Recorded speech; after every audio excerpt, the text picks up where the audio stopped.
Ciao a tutti, eccoci qui con un nuovo video, finalmente a illustrarvi quelli che sono. Oggi ci addentreremo più a fondo nell'opera del Quixote, finalmente ci sono arrivata. E magari nei commenti mi scriverete, oh finalmente dai è questo Don Quixote, meno male, finalmente ci dici un po' di cosa parla sto qua perché è da due video che ci accenni cose, che ci fai spoiler ma non ci dice assolutamente niente. Ecco, avete perfettamente ragione. Anzi, godetevi gli ultimi attimi nei quali parlerò in italiano perché poi inizierò a parlare spagnolo a raffica, per cui, ecco. Il problema è che non ho iniziato finora a parlare di Don Quixote perché mi sembrava opportuno fare un po' una traiettoria di quello che era l'autore e soprattutto di quali fossero state le influenze che questo autore aveva, diciamo, dalle quali aveva attinto. A ver, vamos. En la primera y en la segunda parte del Quijote tenemos la definición de quién es este personaje. ¿Quién es Don Quijote? Bien, analizamos un poco el título. El ingenioso hidalgo Don Quijote de la Mancha. A ver, es hidalgo, es decir, que es hijo de alguien, pertenece más bien a la parte más baja de la nobleza. Más abajo tenéis la jerarquía social de España durante aquellos tiempos. Tenemos así los reyes católicos, o sea, Isabel y Felipe II. Tenemos los grandes de España. Ok. Los títulos nobiliares, los caballeros y los hidalgos. Estas 5 clases sociales ya no pagaban las impuestos. Así que, por ejemplo, cuando nos describen en nuestro Don Quijote, nos describe que está bien vestido, tiene es estable desde el punto de vista económico, come paloma, come bastante bien. Y bien, no obstante esto, él aspira a ser caballero. A ver, ¿qué más? Es loco. A ver, es loco porque ha leído demasiado libro de caballería. Y por ese motivo, en el capítulo 6, la familia decide quemarlo en el episodio del escrutinio. Lo veremos más abajo. Es ingenioso y al empiezo no sabía por qué. Pero bien, yo una teoría la tengo. ¿Por qué es ingenioso? Porque Don Quijote, no obstante, bien, he leído en esos días, he tenido tiempo de leerla, y me di de cuenta de que cada vez que los dos tienen un problema, Don Quijote, a través de su lenguaje arcaizante, bien, voluntariamente arcaizante, y a través sus discursos de la caballería, consigue resolver todos sus problemas de manera ingeniosa. No sé si es una teoría bien, ok, pero me parece la más justa para mí, ¿ok? Y es el más casto de los enamorados y enamorado de los caballeros. A ver, con esto quiero un poco pararme a recordar, a acordaros que su castidad será amenazada, sobre todo en el capítulo 16. Lo veremos después, ¿verdad, Don Quijote? ¿Qué ocurrió en aquella venta, querido? Con la luz apagada, ¿qué ha ocurrido de verdad? ¿Denuncias? ¿Están llegando? A ver, estoy acostumbrada. Tiene que tener una dama que amar. Que he dicho ayer que el caballero sale de casa porque tiene que luchar por su identidad y tiene que, a ver, tiene que buscar a su esposa, le falta a su esposa. Y tiene que demostrar a su esposa que él es fuerte, que es valiente. A ver, por ejemplo, con el episodio del galeote. De verdad él, pero no sabe qué es el amor. De manera opuesta tenemos a Sancho, que no tiene nada que ver con los escuderos de los libros de caballería, porque en los libros de caballería los escuderos son objetos que no hablan, sino que solamente acompañan a los caballeros y llevan las armas. Sancho al empiezo habla muy poco y, por ejemplo, en el primer encuentro de los dos, en el capítulo 7, Sancho le recuerda solamente que él tiene que mantener una promesa, o sea, la de hacerlo gobernador, de hacer su mujer reina y sus hijos infantes, gobernador de una isla que las dos tendrán que conquistarla a través de una aventura. Sancho habla muchísimo después, hablará muchísimo y esto es inusual, como he dicho antes, porque da vida a un diálogo, da vida a una relación muy divertida y sobre todo especial. Es una pareja con personalidades opuestas. Por eso se dice que los opuestos se atraen. Ah, bien. Ok, tenemos los textos poéticos, pero lo que nos interesa más es cómo está formado nuestro Don Quijote. A ver, tenemos el prólogo. El prólogo, como ya hemos mencionado, tenemos a nuestro autor con el bolígrafo en mano porque no sabe ni siquiera qué tiene que escribir. Tenemos el problema de los dos apellidos, porque es un problema social. Si no se ponían los dos apellidos, significaba que uno de los padres no te había reconocido al nacimiento. Así que nuestro Cervantes decide poner los dos.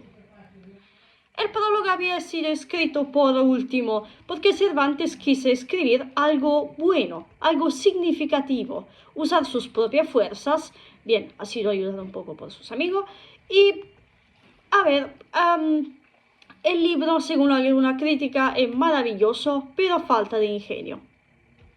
En el prólogo, además, un amigo suyo le ayuda a escribirlo, pero aparece también el tema de la caballería. En ese sentido, Cervantes dice que odia el tema de la caballería, odia la literatura mentirosa y la literatura fantástica de la que deriva, y por ese motivo los libros de caballería tendrán que ser quemados. De nuevo, vuelvo al episodio del escrutinio. ¿Y por qué vuelvo tantas veces a este episodio? Porque en ese episodio vemos que la familia de Don Quijote decide quemar todos los libros de caballería. Todo, porque Don Quijote se ha vuelto ya loco. Ha empezado a pelearse en sueño con los personajes de la materia católica. Así que ya, bien, es bastante. Ya no aguanta más y deciden quemarlo. Faltan solamente 2 libros y los quedan ahí. La Galatea, que nos servirá por lo que concierne la novela intercalada de Marcela y Grisóstomo, y el Orlando Furioso. Hemos dicho ya muchas veces que del Orlando Furioso se inspira solamente a la locura, aunque de manera diferente. La locura de Don Quijote es más científica, la locura de nuestro Orlando es una locura de amor demasiado banal por nuestro loco enamorado. Al despertarse, Don Quijote se da cuenta de que su amplia biblioteca había desaparecido. Y, a ver, la sobrina le engaña diciéndole que un hombre se había llevado todos los libros a caballo de una sierpe y que había dejado solamente un par de libros o un libro. A Don Quijote no le importa, dice que aquel mago llamado Frestón tiene que ser enfrentado de manera u otra y no le importa de los libros porque de verdad él se lo sabe de memoria.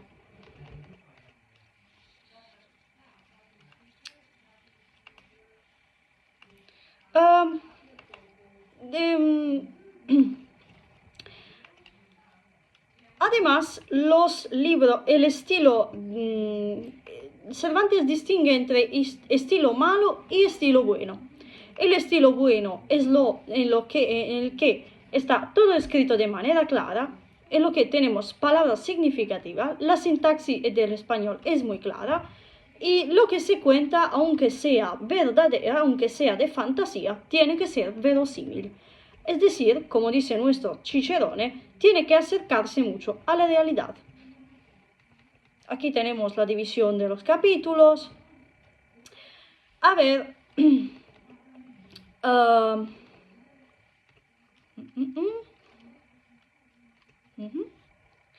En la primera parte no tenemos ni siquiera mencionada la ubicación de nuestro cuento, de nuestra obra. Es decir, el autor nos dice solamente que está ubicado en Castilla-La Mancha, pero no se acuerda o no quiere acordarse el nombre de aquella localidad, porque dice un lugar del cuyo nombre no quiero acordarme. A ver, muy bien, Cervantes.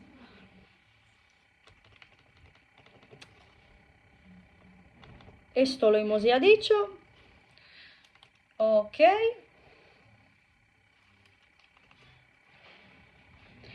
Vemos un poco, porque ya he dicho casi todo lo que tenía que decir, pero no he contado la primera salida, que es la más ridícula. Madre mía, si es ridícula. Porque la primera salida nos cuenta que en una mañana de julio, después de haber leído demasiado libro de caballería, nuestro Don Quijote se viste de caballero y se sale de casa.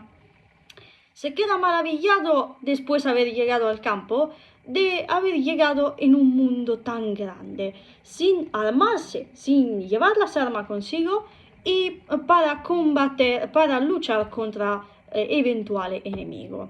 Llega a una venta cuyo dueño es un ladrón arrepentido. Ah, ¿os acuerda alguien el ladrón arrepentido? A mí me acuerda solamente el ladrón de los milagros de Nuestra Señora, del Mester de Clerecía. Pero vamos adelante porque si no voy a hacer un discurso que no llega nunca a terminar. Como el cuento de nunca acabar de Sancho. Spoiler, ¡basta! En aquella venta afirma, bien, se cumple su primera transformación. Una transformación ridícula porque él afirma de tener hambre y en la tradición caballeresca nunca pasa porque Amadís nunca pide de comer y ni siquiera Orlando u otro porque cuentan solamente las aventuras.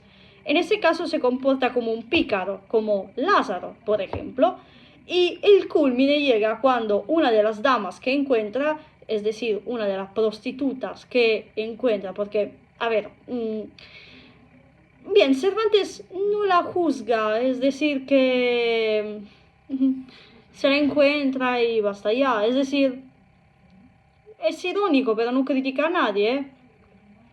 Las humaniza, las intenta... para Don Quijote son dos hermosas damas. A ver, el perspectivismo ya empieza desde aquí, ¿ok? Todo culmina durante la cena, cuando tenemos el primer encuentro entre mucha gente que está ahí sentada y come y se cuenta de todo. Y una de las damas tiene que darle de comer y darle una paja para beber. Y eso se parece mucho a nuestro Lazarillo de Tormes cuando roba el vino del botellón del ciego. Tenía que ser mi sujeto de tesis, el Lazarillo de Tormes. He denunciado. La primera aventura nos hace entender que Don Quijote está capaz de ver solamente lo que ha leído, más bien que lo que tiene delante de los ojos. Bien, está más ciego que yo. A ver.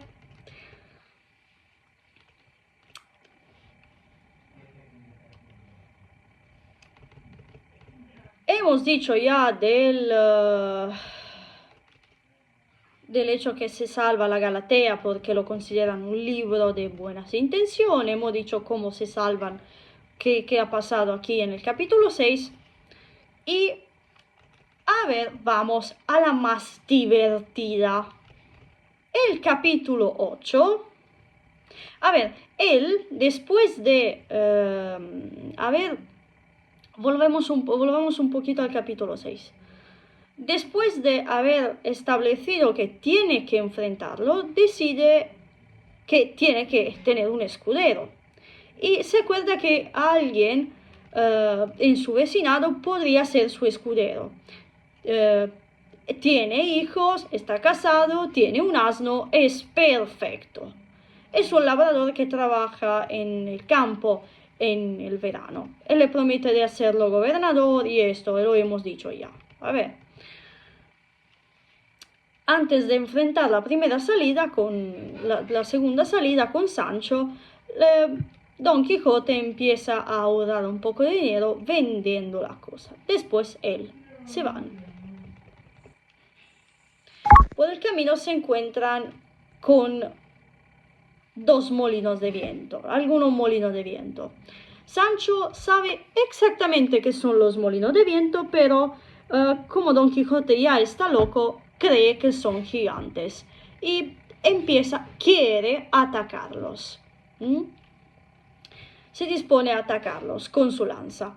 Sancho le dice que no son más que molinos de viento, pero Don Quijote no le da ninguna razón y dice una frase bastante filosófica. Las cosas de la guerra son sujetas a continua mudanza. Ok.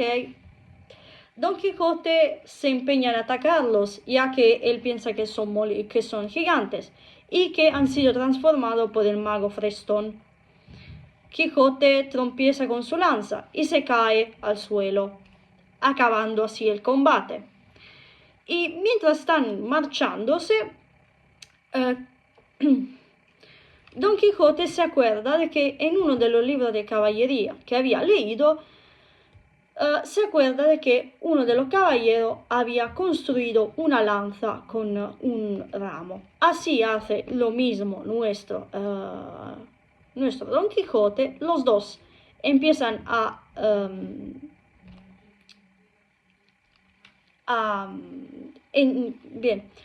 ver un lugar donde dormir, se ponen a los pies de un árbol y Sancho empieza a entristecerse porque el vino se está acabando.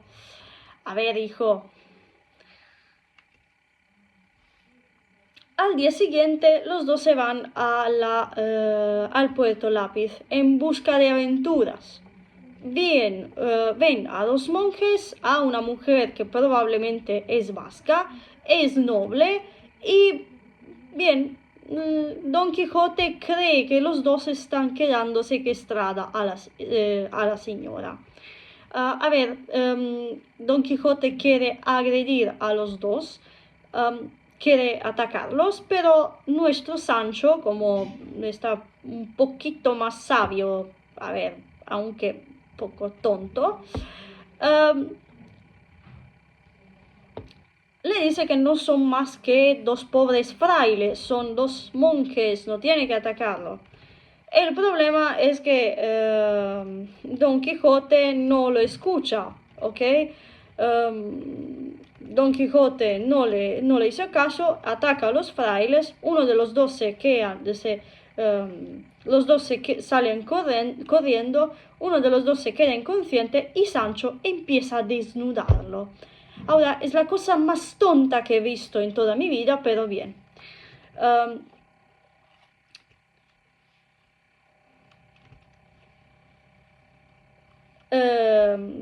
Sancho empieza a desnudar a uno de los frailes para ridiculizarlo y para cometer una escena sacrílega, una acción sacrílega y maligna, sino también un tentativo de fuga, de huirse, dando la culpa, adivinad a quién, a su amo, a Don Quijote. A su vez, Don Quijote fue a presentar el respeto a la señora y le dice bien que y empieza a el escudero de ella empieza a luchar contra él hiriéndole a un hombro. Los dos, como he dicho antes, no se entienden porque el vizcaíno habla un castellano malo, no se entiende las formas verbales, es un castellano totalmente alterado. En el capítulo siguiente ya vemos como la lucha continua. A ver, vamos aquí.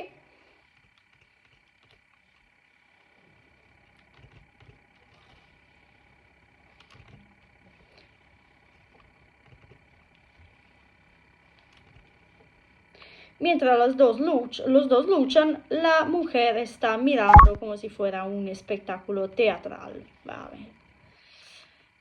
Tenemos aquí la temática de los autores. A ver, un segundo autor dijo haber encontrado un texto del Quijote del que no sabía cómo iba siguiendo. Tenía una descripción, se interrumpe la narración como si fuera de la escena como en Ariosto cuando Angélica está en la tormenta. Estamos ya en la segunda parte, en el capítulo 9 ya. El narrador, ¿qué hace? No cuenta en primera persona lo que ha ocurrido.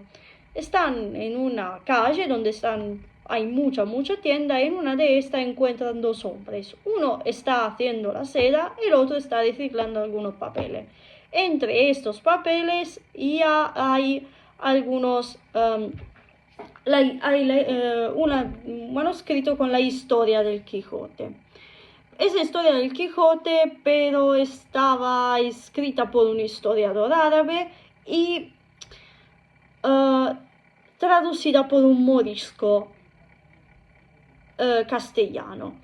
Y eso era típica, la temática del doble autor era típica de la tradición de la materia, por ejemplo, francesa, de los autores de los libros de caballería, cuando las obras eran escritas de manera tal que, de manera antigua y tenían que ser traducidas por un sabio.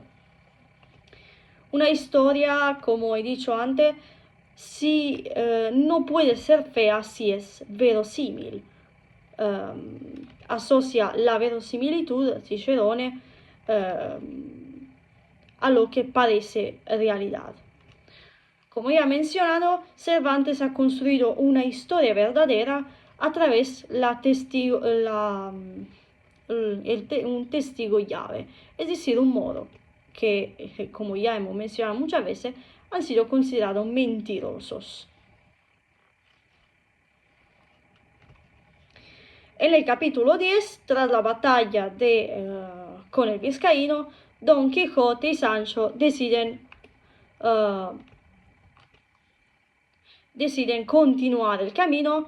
Sancho, pensando que Don Quijote había ya ahorrado un poco de dinero o había ganado algo de la batalla, aunque se ha comportado como un verdadero vencedor, le pregunta por la isla que le había prometido. Don Quijote dice que el pobre vizcaíno era un hombre del que no se pudiera obtener ningún respeto. Sancho decide curarle la oreja a Don Quijote con un bálsamo que conocía solamente él, que te recupera inmediatamente, y mientras tanto piensan a dónde irse a dormir, porque no pueden irse en una iglesia. Los dos han agresado a algunos frailes, así que se van a una casa de pastores. Y aquí nos dejamos con la novela intercalada de Marcela Grisóstomo.